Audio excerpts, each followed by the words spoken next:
আমাদের শিক্ষার্থীরা যখন প্রোক্লেমেশনের কথা বলেছেন সেখানে আমাদের দ্বিমত করার কোনো সুযোগ নেই, কোনো কারণও নেই, কিন্তু আমরা সরকারের অবস্থান থেকে চেয়েছি যে এটা বাংলাদেশের জনগণের একটা প্রোক্লেমেশন হোক এবং সেটা করার একটা উপায় হচ্ছে যারা এই আন্দোলনে অংশগ্রহণ করেছেন তাদের সকল পক্ষ, শিক্ষার্থী দল এবং অন্য সকল পক্ষকে সাথে নিয়ে একটা প্রোক্লেমেশন করার ফলে সেই প্রক্রিয়াটা আসলে শুরু করার প্রেক্ষিতেই পরবর্তীতে আপনারা দেখেছেন যে সরকারের পক্ষ থেকে একটা প্রেস রিলিজ আপনাদেরকে পাঠানো হয়েছে। কাজেই ছোট কথায় উত্তর হচ্ছে যে সকলের সাথে কথা বলার প্রক্রিয়াটা শুরু হয়েছে, এখন হয়তো ড্রাফটিংয়ের প্রক্রিয়ায় আমরা যাব। শেষ ছোট করে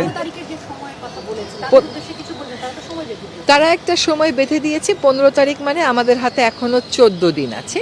তারা যারা সময় বেঁধে দিয়েছে তারা তো প্রোক্লেমেশনের জন্য আসলে নিজেরা প্রস্তুতি ছিল, তবে তারাও কিন্তু প্রথম থেকে এটা ক্লিয়ার করেছে যে তারাও চাচ্ছে সকল দলমত নিয়ে, কিন্তু যে সময় থেকে যে সময়ের মধ্যে চাওয়া হয়েছে আমাদের হাতে যথেষ্ট পরিমাণ সময় ছিল না একটা ঐক্যমতে পৌঁছানো। সেজন্যই আমি মনে করি যে 14 দিনের মধ্যে আমরা অবশ্যই বিষয়টা ইতিবাচকভাবে দেখব। এটা অসম্ভব কোনো কিছু, ড্রাফট করিনি, ড্রাফটের প্রক্রিয়াটা শুরু হয়েছে, তার মানে শুরু হবে।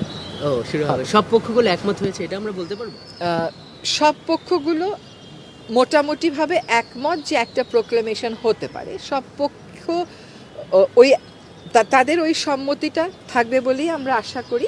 আর যেহেতু ড্রাফটিংয়ের প্রক্রিয়াতে সকলেরই অংশগ্রহণ করার সুযোগ সরকার করে দেবে, কাজে সেখানে মতৈক্য হওয়ার তো কোনো কারণ।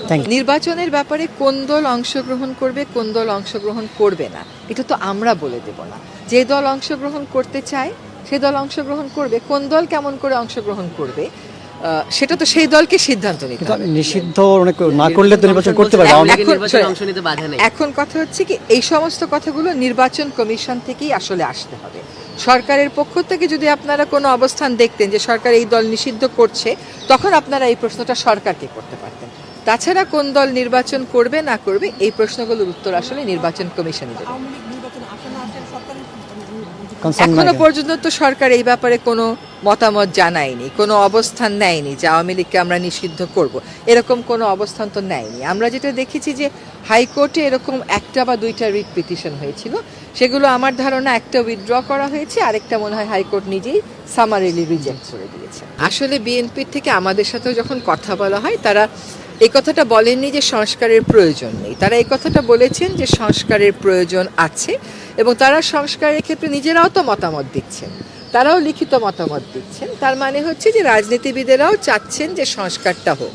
এখন সংস্কারের ব্যাপ্তি কতটুকুন হবে, সংস্কার কোন কোন ক্ষেত্রে হবে, সেটা কার মাধ্যমে হবে, এইটা করার জন্য রাজনীতিবিদদেরও একটা অবস্থান আছে। সেটার ক্ষেত্রে কিন্তু আবার আমাদের মাননীয় প্রধান উপদেষ্টাও বলেছেন তিনি ঐক্যমতের জন্য একটা আলাদা করে কমিশন করবেন, যেটা নেতৃত্ব উনি নিজেই থাকবেন। কাজে রাজনীতিবিদদের থেকে আমরা যে ভাইবটা পেয়েছি, যে বার্তাটা পেয়েছি, সেটা হচ্ছে যে তারাও সংস্কার চান। হ্যাঁ, এবং তারা বলছে যে কেউ কেউ বলছেন মৌলিক সংস্কার করে নির্বাচন, কেউ বলছে সংস্কার হোক, কেউ বলছে নির্বাচন প্রাধান্য পাবে। আর আমাদের তালিকায় সবটাই প্রাধান্য, নির্বাচনও প্রাধান্য, সংস্কারও প্রাধান্য।